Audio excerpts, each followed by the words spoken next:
സംസ്ഥാനത്തെ മുഴുവൻ ഗ്രേഡ് 1 നഗരസഭകളിലും തദ്ദേശ വകുപ്പ് ഫിനാൻസ് വിഭാഗം പ്രത്യേക പരിശോധന നടത്തും.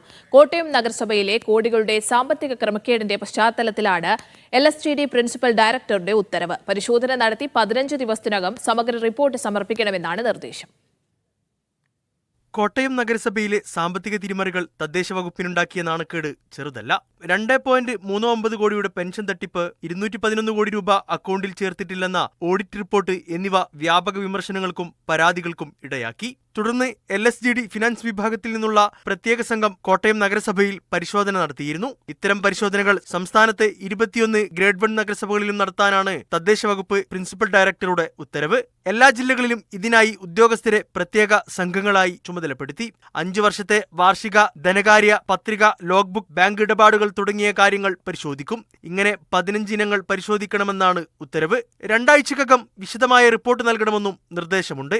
നഗരസഭയിൽ ക്രമക്കേടുകൾ കണ്ടെത്തിയാൽ കർശന നടപടി സ്വീകരിക്കുമെന്നും പ്രിൻസിപ്പൽ ഡയറക്ടറുടെ ഓഫീസ് അറിയിച്ചു. മീഡിയ 1 കോട്ടയം.